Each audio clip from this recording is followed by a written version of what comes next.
Ici, nous allons aborder justement cette audience qui a vu la condamnation à Guillaume Soro de 20 ans de prison. Guillaume Soro, donc l'ex-chef du Parlement ivoirien, a été condamné à 20 ans de prison pour recel de détournement de deniers publics et blanchiment de capitaux, verdict livré par le tribunal correctionnel d'Abidjan. Audience boycottée par les avocats de la défense, et nous expliquerons pourquoi, qui ont dénoncé le non-respect de la décision de la Cour africaine des droits de l'homme, un sujet de Salifia Lekoué, Pierre Dipomélin et Fulgence Kissiedou. 20 ans de prison, 4,5 milliards de francs CFA d'amende et 2 milliards de dommages et intérêts. Tel est le verdict ce mardi du procès de Guillaume Soro, l'ancien chef du Parlement ivoirien, accusé de recel de deniers publics et de blanchiment de capitaux. Les faits sont liés à l'une de ses résidences située à Marcory, qu'il aurait rachetée avec des fonds publics. Aussi, il est écopé de la privation de ses droits civiques. L'avocat de l'État ivoirien se réjouit de cette décision de la justice qui est, selon lui, loin des calculs politiciens. En ce qui nous concerne, État de Côte d'Ivoire, nous sommes satisfaits. Pour nous, ce n'est que justice, parce qu'on ne peut pas continuer dans l'impunité. On ne peut pas continuer effectivement à encourager la corruption dans un État de droit. On ne peut pas voir en ce procès une quelconque volonté politique. Il s'agit d'un procès normal contre une personne qui est poursuivie pour une infraction grave. Du côté de la défense, qui a boycotté ce procès, l'on dénonce la procédure. Je ne m'attendais pas à autre chose qu'à une telle décision. Seulement, je pensais qu'elle serait un peu plus pudique, parce que je la trouve hors proportion. Je m'attendais à une condamnation dès que le gouvernement a été le premier, par la voix de son porte-parole, à dire que les poursuites en cours ne seront nullement gelées, contrairement à ce que ordonne l'arrêt, qu'elles vont suivre les cours. Et qu'effectivement, cette audience soit mise au rôle et tenue dans les 48 heures qui ont suivi. Réagissant à cette décision, le concerné qualifie de non-événement ce procès. Je reste candidat à la présidentielle et je gagnerai.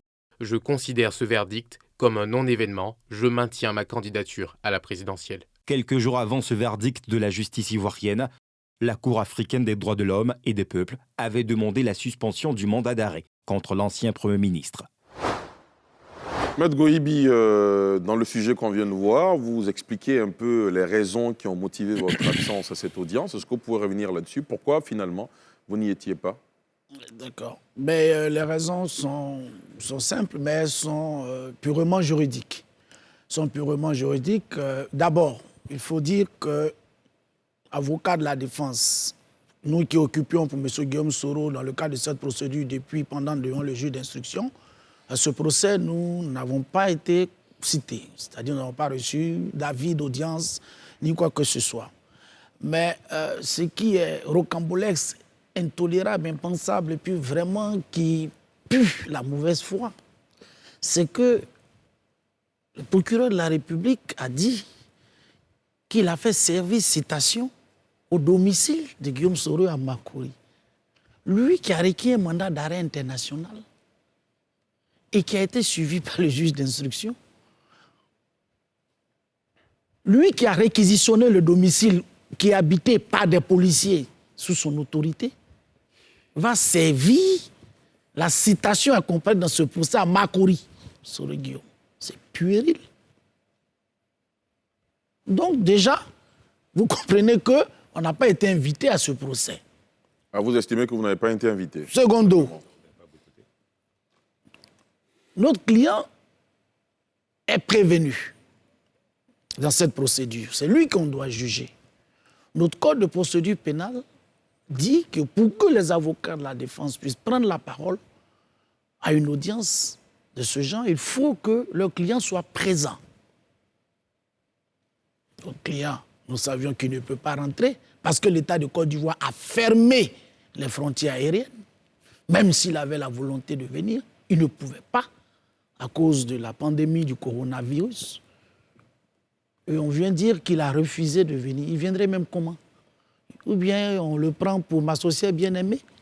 Un clic de doigt, il apparaît, il repart. Il faut bien qu'il passe. Pas une de nos frontières sont toutes fermées. Donc, deuxième élément, juridiquement, ne pouvait pas prendre la parole. Le troisième élément qui est fondamental, c'est l'arrêt et l'ordonnance de la Cour, qui dit, avant la tenue de ce procès, que l'on devait surseoir aux procédures et ramener les parties au statu quo ante. Ça veut dire revenir à la situation où on était au moment de sa saisine. Donc, il n'y avait aucune urgence à pouvoir faire ce procès-là, si ce n'était la volonté de renouveler un autre mandat en rendant caduc celui du juge d'instruction. Parce qu'en réalité, comment expliquez-vous que c'est Soro Guillaume qui est hors de la Côte d'Ivoire, qu'on a envie de juger avec une telle célérité? C'est vrai. Le confrère vous a dit tout à l'heure que, oui, les avocats aiment quand la justice va vite et qu'elle critique la justice lente. Mais ce n'est pas de cette célérité-là qu'il s'agit. 18 personnes croupissent en prison, sous un mandat de dépôt. Des Ivoiriens, des députés, des commissaires, des médecins. On n'en a que. Ceux-là n'ont pas le droit d'une justice avec la même célérité. Ceux qui sont sous mandat de dépôt dans cette pandémie de coronavirus, non, parce qu'ils ne sont pas candidats. Et quand on est candidat, à 6 mois, on passe par ce procès-là. Mais attendez, c'est rocambolesque. Ce procès a eu lieu dans quelles conditions? Lorsque la Cour de cassation a renvoyé cette affaire après nos recours, mais on avait 2 mois pour pouvoir faire un recours en rétractation contre l'arrêt de la Cour. Ils se sont précipités dans le délai d'enrôler cette affaire. On a fait un recours, on a saisi le procureur général qui devait récupérer ce dossier pour que notre recours soit suivi. Nani, mais de quelle justice on parle? Donc voici les raisons juridiques qui nous ont permis, parce que nous bénéficions de cette décision qui demande la suspension. Je dis bien la suspension et non l'arrêt des procédures dans l'attente qu'elles se prononcent. Nous n'avons même pas intérêt à être là. Maître Maïté. En tout cas, j'ai écouté avec beaucoup d'attention les arguments de mon excellent confrère de la partie adverse. Je sais quand même qu'on soit au même niveau d'information. Que dit la décision? Laquelle décision? La décision qui est invoquée, notamment la décision de la Cour africaine. De la Cour africaine. Il faut qu'on soit au même niveau d'information. Je n'apprends rien à mon confrère. La partie exécutoire d'une décision de justice, c'est le dispositif. J'ai entendu statut quo ante, je ne sais pas ce qu'il veut dire, mais je sais que le dispositif de la décision contient 3 obligations à la charge de la Côte d'Ivoire. La première, on demande à la Côte d'Ivoire de surseoir effectivement à l'exécution du mandat d'arrêt, à l'exécution du mandat d'arrêt. Donc ça veut dire qu'il y a un thème défini, lequel mandat d'arrêt avait été émis contre Guillaume Soro. La deuxième chose, on demande à l'État de Côte d'Ivoire de surseoir à l'exécution des mandats de dépôt qui sont décernés contre des personnes qui sont nommées. La troisième chose, on demande à la Côte d'Ivoire de lui faire rapport dans les 30 jours, un rapport d'exécution. Voici le contenu de la décision. Cela est important pour la suite des débats.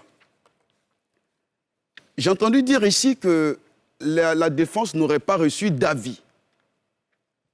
On a parlé des avocats, on a également parlé du prévenu, parce qu'il a été renvoyé. Nous avons reçu avis de cette audience précisément le 3 avril, dans les mêmes conditions.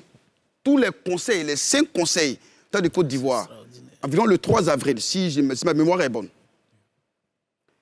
Et à une des audiences de recours qui a été initiée par la défense, par cette même défense, contre une ordonnance du juge d'instruction, le débat s'est posé sur une observation d'un des conseils. Le parquet a indiqué à cette occasion, je ne sais pas sous ton contrôle, qu'il avait convenu avec monsieur le bâtonnier, dès lors que les avocats sont dispersés à travers la ville, qu'ils avaient convenu que les avis des décisions, du moins des convocations, seraient déposés au secrétariat de l'ordre se trouvant au palais de justice. Ça, c'était... Non, je tenais à faire cette précision. Et donc, nous avons reçu avis dans nos box au niveau du palais de justice. Ça, je tiens à le préciser. Où voulez-vous en venir? Je voudrais dire que nous avons tous été dans les mêmes situations. Nous avons reçu cette information environ 3 semaines avant la tenue de cette audience-là, et même avant l'avènement, avant le procès qui s'est tenu à la date du 28. C'est important de le savoir, parce qu'on ne va pas faire croire que c'est parce que la Cour africaine des droits de l'homme a rendu une décision que l'État de Côte d'Ivoire, du moins le procureur de la République, s'est précipité pour organiser une audience. Cela n'est pas vrai.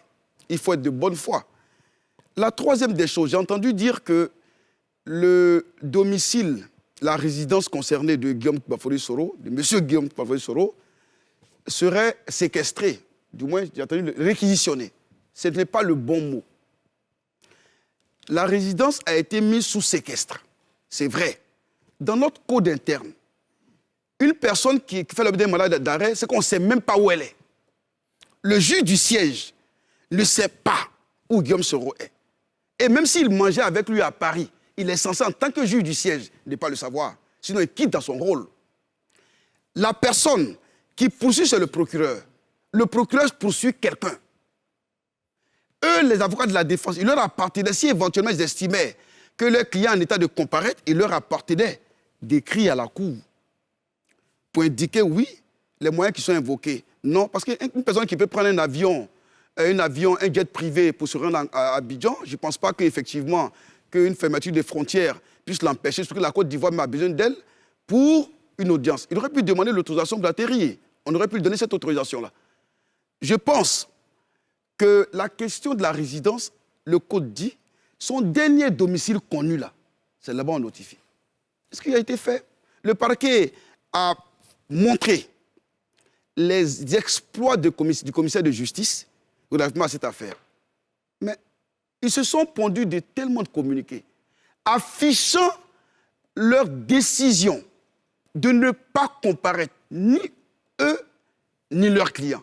À partir de ce moment, on ne peut pas dire que c'est parce qu'on ne savait pas. Cela n'est pas du tout vrai. J'ai entendu aussi dire qu'il y avait une période, il y avait un délai de recours en rétractation pour ma gouverne. Nous sommes entre confrères, on ne peut pas tout savoir. Que mon confrère Goïbi me dise si ce délai de recours extraordinaire est suspensif de la tenue d'une audience. Lorsqu'il répondra à ça, s'il répond par la négative, je lui dirai qu'il ne peut pas invoquer ce moyen comme étant justificatif. On lui permet de réagir en même temps? Mais absolument. Parce que c'est le dossier de la Cour de cassation qui renvoie Soro Guillaume en jugement devant ce tribunal-là, qui a été déposé devant le président du tribunal. Mais sur quoi va statuer la Cour sur notre recours en cassation si le dossier n'existe plus? Parce que le procureur, dès qu'il est saisi de ce recours, doit récupérer le dossier. Donc il ne peut pas avoir de jugement. Le dossier doit être entre ses mains. Et après le recours, enfin la rétractation, le recours en rétractation, si nous perdons, le dossier revient. Mais on ne nous permet même pas de... C'est-à-dire pendant le délai, on fait un recours. Mais le procureur général de la Cour suprême avait l'obligation de demander qu'on lui ramène le dossier. Parce que c'est une voie de recours. Donc, on ne peut pas... Il n'y a pas 10 dossiers. Voilà la réponse de M. Goïbi. Je vais y répondre. Je vais y répondre justement. Bon, finalement, on ne va pas rester dans... Vous savez, j'avais la parole. Dans ce jeu, bon, terminer rapidement. Je vais effectivement répondre à la question. Alors, je voudrais dire qu'en ce moment, c'est eux qui n'auraient pas bien conseillé leurs clients. Pourquoi? De mon point de vue, lorsque vous estimez que vous avez des moyens à faire valoir, notamment le fait qu'une autre action soit pendante devant une autre juridiction, c'est un mécanisme juridique. Hein. Il leur appartient de s'en prévaloir devant le juge. Je tiens à préciser que le juge a une audience correctionnelle de fond, c'est le juge qui est saisi. Chacun vient expliquer son problème. Chacun vient pour venir soutenir une préoccupation. Il leur appartient de dire que non, il faut sur soi statuer. C'est un mécanisme de droit. Il faut sur soi statuer parce qu'il y a un recours qui est pendant devant effectivement telle juridiction. Au-delà, comment, moi qui suis parti à l'instance, je n'ai pas connaissance, c'est un recours qui est fait de façon gracieuse, je n'en ai pas connaissance. Très bien. Maître Donc, Soro, Je voudrais bien compléter. je reviendrai à vous. Bon, d'accord, allez-y, allez-y. Moi, ce que je voulais dire, c'est que les avocats de la défense étaient informés, ils savaient. Ils ont fait des productions. Ils savaient quoi? Que l'audience devait se tenir et tous les émetteurs à leur disposition. Mais Ils malheureusement, disent qu'ils n'ont pas reçu de notification. ils ont reculé. Ils ont refusé parce qu'ils savaient que c'était un dossier qui était difficile pour eux. De quoi il s'agit? Quand la procédure a été déclenchée contre M. Soro, ils se sont constitués. Le procureur a fait une requête au niveau de la Cour de cassation. Ils se sont présentés devant cette juridiction pour plaider, pour dire que la juridiction de Côte d'Ivoire n'était pas compétente. Ils ont fait le déclinatoire de compétences. Quand le juge d'instruction a pris une ordonnance, après tous les débats, pour renvoyer Soro en police correctionnelle, ils ont fait recours contre la décision devant la première chambre d'instruction de la Cour d'appel. Quand ils ont perdu devant cette instance, ils ont fait le recours devant la chambre de cassation, la Cour de cassation. Ils étaient encore présents à cette audience. On a plaidé, ils ont perdu. Quand on a perdu à ce stade-là, qu'est-ce qu'on fait? On doit aller devant le juge de fond. Et c'est en ce moment qu'ils trouvent les moyens pour ne pas que le client soit là et être conseillé et qu'eux-mêmes ne viennent pas. Mais ce qui est bien, c'est qu'avant même l'audience, ils ont fait des déclarations. Pour dire, oui, c'était demain une audience au plateau, c'est une parodie de justice. La Cour africaine des droits de l'homme a dit qu'il ne faut pas que les dossiers de Guillaume soient traités devant la justice. Nous n'y allons pas. Ils ont refusé. Ils ont refusé parce qu'ils n'avaient pas les arguments. À partir du moment où vous suivez une procédure jusqu'à la Cour de cassation, mais devant le tribunal, pourquoi vous ne venez pas? Vous avez les arguments. Un tribunal est saisi, il y a les exceptions qu'on peut soulever. Ils connaissent ça mieux que quiconque. Ils ont l'habitude de faire ça. Ils n'ont pas fait. Parce qu'ils savaient qu'en réalité, les fonds, le débat, c'était quoi? C'était que M. Guillaume habite une maison à Makori. M. Guillaume Soro. Excusez-moi pour le terme. Cette maison a été acquise avec l'argent qui est sorti des caisses du Trésor public de Côte d'Ivoire. Des chèques l'attestent. Est-ce qu'un individu privé peut dormir dans une maison qui a été achetée avec les deniers publics? Est-ce qu'il ne savait pas l'origine frauduleux de cet argent? Il savait tout ça. Donc c'est pour ça qu'il a été condamné. Ça, c'est pas compliqué. Maître Soro Brahima, la question qu'on a envie de vous poser, est-ce que vous allez faire appel de cette décision? Je ne vais pas répondre à cette question. Pourquoi?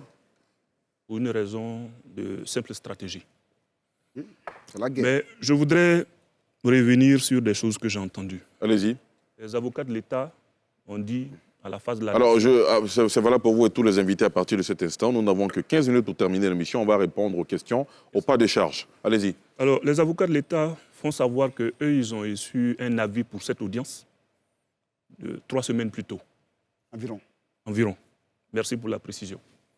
Je dois noter que, suivant les éléments que j'ai en ma possession, la citation qui a été remise à un huissier pour être servie à M.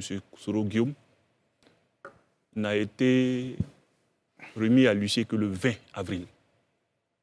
Moins de 8 jours avant l'audience. J'en viens. Je parle des éléments qui sont en ma possession aujourd'hui. Ensuite, Maître Goïbi l'a dit, cet huissier allé à une résidence placée déjà sous main de justice. J'observe que l'État de Côte d'Ivoire, dans un procès qui se veut équitable, reçoit avis d'audience 3 semaines plus tôt. Ça, c'est bien. Le prévenu lui-même n'est cité qu'à moins de 8 jours de l'audience. Nous, conseil, jamais nous n'avons reçu d'avis jusqu'à ce jour. Je ne parle pas de la logistique de la salle des avocats. Jusqu'à présent, il n'y a aucun avis de convocation pour cette audience. Comment voulez-vous que nous nous présentions à cette audience, étant entendu qu'en matière pénale, l'avocat ne représente pas son client, il l'assiste. Et je poursuis pour dire que, en réalité, ce petit élément où les avocats de l'État sont convoqués 3 semaines plus tôt est révélateur de ce que ce procès n'avait absolument rien de contradictoire et rien d'équitable. Il faut commencer cette affaire depuis le début. Depuis le début, on a un ancien Premier ministre. Les faits allégués, s'il s'agit de faits sérieux, auraient été commis pendant qu'il était Premier ministre. la loi ivoirienne, et mes contradicteurs le jour le savent, un ancien Premier ministre, c'est un chef d'institution. Un ancien président de l'Assemblée nationale, c'est un chef d'institution. Ils ont droit à un traitement particulier. Mais qui plus est, pour des faits commis pendant qu'il est Premier ministre, jamais le tribunal de première instance d'Abidjan n'aurait pu en connaître. Ce n'est pas possible. Vous voulez dire que le tribunal de première instance n'a pas compétence? N'aurait pas pu en connaître.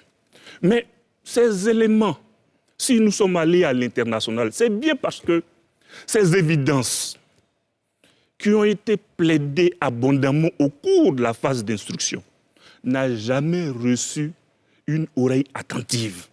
Mais pire, nous avons soulevé devant la Cour de cassation une exception d'inconstitutionnalité. Pour dire qu'en ce qui le concerne, c'est une exception qui oblige toute juridiction saisie de cette question à surseoir à statuer et d'octroyer un délai de 15 jours au plaideur pour qu'il aille saisir le Conseil constitutionnel qui rend une décision sur la question de droit qui a été posée. Nous avons soulevé une question d'inconstitutionnalité dans ce dossier devant la Cour de cassation.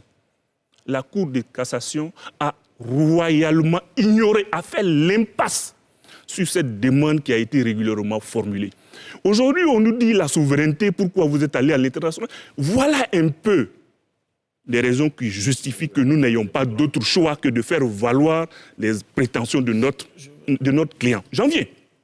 Mais dans ce dossier, ils veulent qu'on parle de ce. Nous sommes à l'aise. Je voudrais les rassurer que nous n'avons pas de problème avec ce dossier. Maître Meïté, tout à l'heure, a pris un exemple. Il dit, quand vous avez, s'agissant du recel, quand vous avez quelque chose qui a été volé chez vous, vous voyez chez le voisin, c'est le recel, c'est constitué. Soit. Non, faites dire exactement ce que nous avons dit. J'en viens. N'écorchez pas ce que nous avons dit, justement. D'accord. Reprenez nos termes, ou si vous ne l'avez pas compris, non, vous nous demandez, on vous précise. Non, j'en viens. Faut pas En escamocher. règle générale, Alors, on a quand vous avez perdu quelque chose, si vous voyez cette chose-là entre les mains de M. Diarasouba, vous allez dire au voleur. C'est à M. Diarasouba de vous dire, en fait, ce n'est pas moi qui ai soustrait cette chose, j'ai reçu ça de telle personne.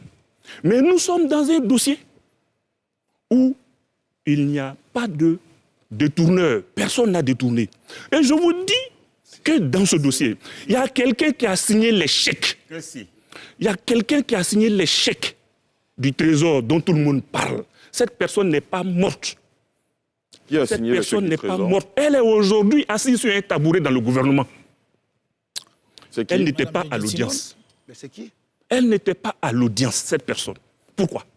Vous ne Si pouvez- nous voulons que cette justice soit transparente et contradictoire. Oui, parce que quand on parle de détournement, surtout quand ça a été opéré par mode de chèque, c'est quelqu'un qui signe. Ça laisse trace. Et cette personne, elle signe pourquoi? C'est lorsque l'argent pour lequel le chèque a été émis, lorsque le chèque a été émis, a été envoyé à une destination autre, c'est dans ce moment qu'on parle de détournement. Mais Alors- cette personne est là. Alors, Elle on va- n'a jamais été entendue dans le cadre de cette procédure. Non, ne vous inquiétez Donc, quand pas. on parle- C'est équitable. Quand on parle... Tu mets Très bien, on va- de soul to soul. S'il vous plaît. Monsieur, Mais on peut parler de soul to soul. Alors, Non, je vais vous dire, Non, soul s'il to vous soul plaît. a été visé dans la Maître citation. Meïté, s'il vous plaît, calmez-vous. Alors, voilà ce qu'on va faire. Maître Soro, Oui. nous avons 5 minutes pour terminer. On va donner la parole à chacun en ce qui le concerne. Vous venez de terminer, vous. On va commencer par Assalet Yemoko. Oui, Chacun a 1 minute pour terminer. Ils ont parlé pendant près de 10 minutes. Bon, ouais, bien sûr, Ce bien que je veux sûr. dire- Ce que je veux dire, c'est qu'il y a quand même des choses qui sont très précises. Il faut aussi que les avocats de M. Soro Guillaume sortent un peu de la subjectivité aussi. Parce que ce qu'on avait cru comprendre, c'était que le procès avait été programmé parce qu'une décision a été rendue par la Cour africaine de justice. Là, on a la preuve que ce procès est programmé depuis longtemps et que même, M. Soro l'a dit, c'est le 20 avril que Lucie a été servie l'exploit. Le 20 avril, c'est 48 heures avant la décision de la Cour africaine de justice. Donc, il n'y a pas de lien qu'on peut établir de façon objective. Ça, il faut le préciser.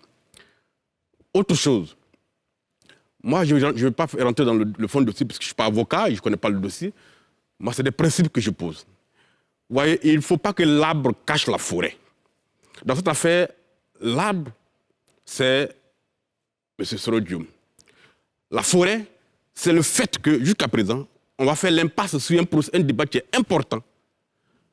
Est-ce que les ressources publiques, les deniers publics, peuvent être utilisés pour acquérir des biens privés?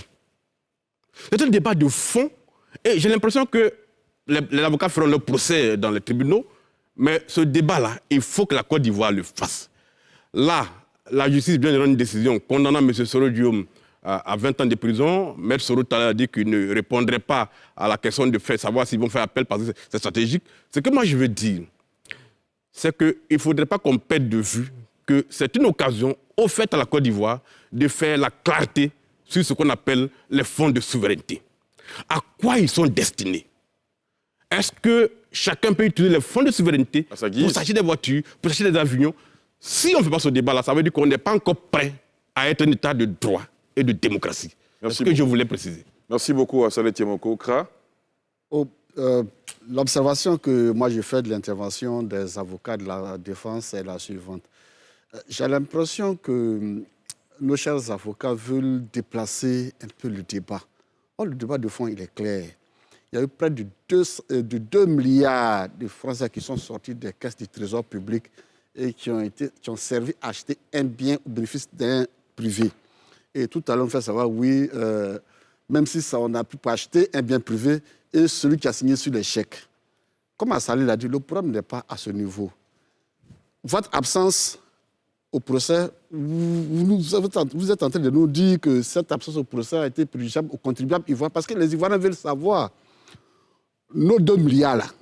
Comment ça s'est passé? Vous ne vous êtes pas présenté au procès pour dire ce que vous êtes en train de dire sur ce plateau. À partir de ce moment, moi qui suis l'Ivoirien, qui suis le contribuable, que voulez que je retienne? Vous êtes à Abidjan, vous dites que vous avez vos stratégies que vous ne voulez pas déballer. À Paris, il y a peut-être une de vos consoeurs qui dit que c'est une libéralité faite par le président, l'ancien président Laurent Gbagbo. Je ne vais pas entrer dans ce débat.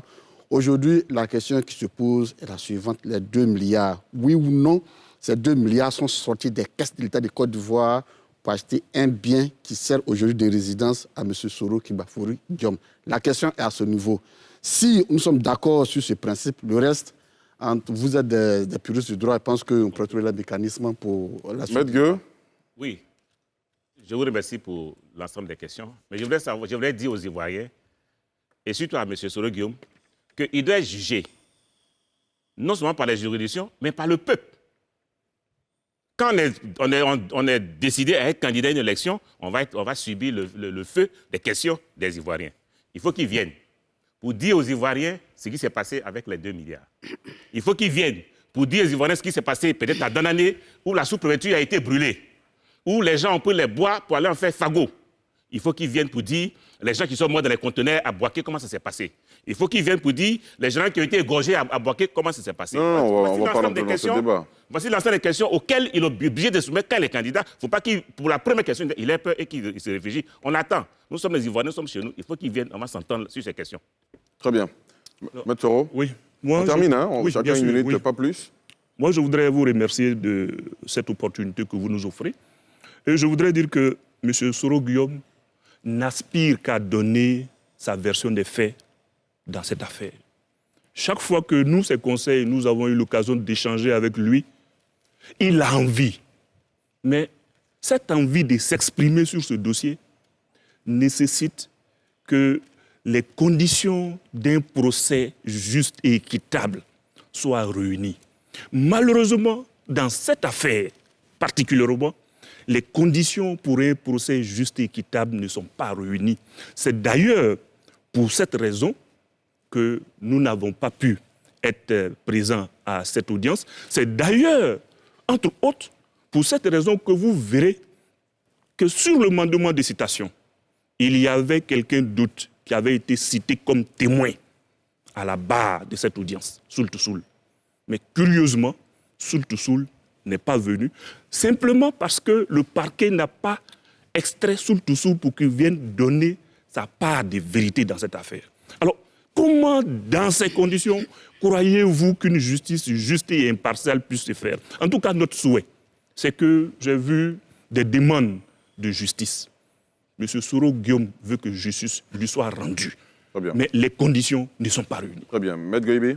Oui, je vous remercie. Je vais aller très vite. Déjà, je voulais faire une petite précision par rapport à ce qu'a dit mon confrère Maître Gueux.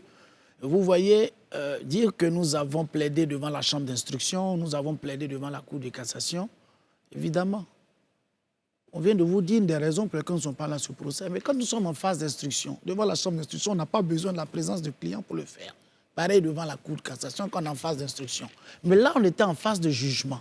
Là, la loi nous oblige sa présence.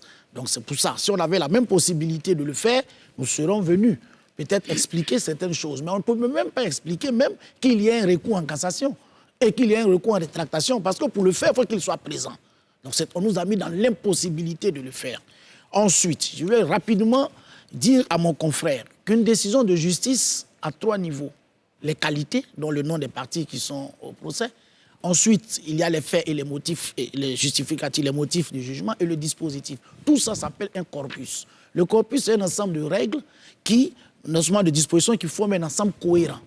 Aujourd'hui, toutes ces mesures ont été prises et la Cour dit en conséquence de mettre toutes les parties dans le stade du statu quo ante. Donc, c'est des mesures prises pour mettre, et c'est bien dit, en conséquence de nous mettre dans le statu quo ante.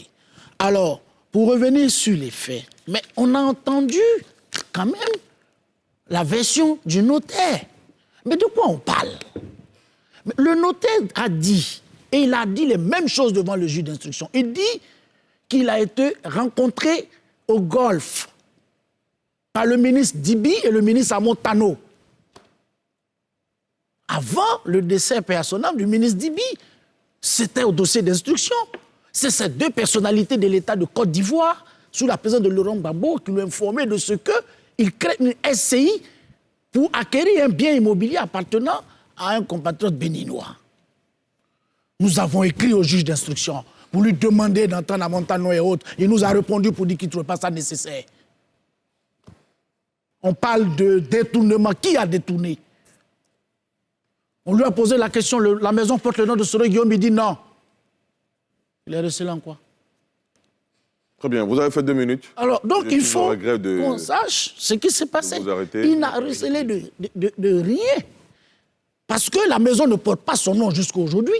On parle de recel de détournement, on ne sait pas qui a détourné, on refuse de savoir qui a détourné, on dit non, c'est une infraction qu'on peut juger. Mais il faut commencer quand même par le début. Merci beaucoup, maître. Maître Meïté, je vois que... 2 minutes. Non, pas 2 minutes, vous avez 1 minute. Allez-y, allez-y. Alors, je voudrais d'abord que cette initiative se perpétue pour permettre aux Ivoiriens d'être informés de la réalité du fait judiciaire. Nous n'avons pas, enfin, il n'est pas de notre intention d'abuser de nos concitoyens. En tant qu'avocat, on peut défendre le choix du procès équitable.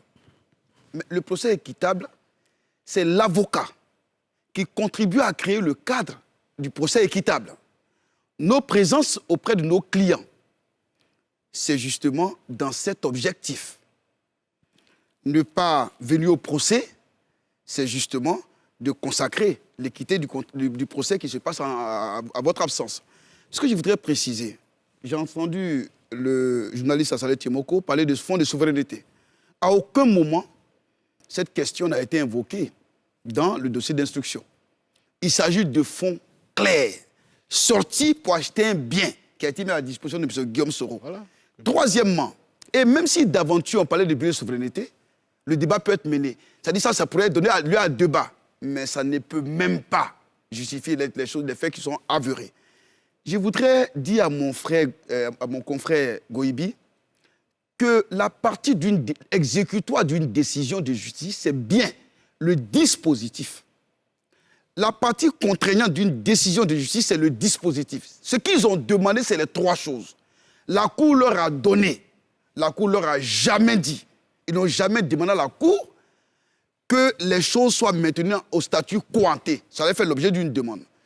Pour terminer, je voudrais qu'on revienne aux faits, et je répète, l'infraction de détournement, du moins de recel de détournement de deniers, est indifférente de l'auteur de l'infraction de détournement.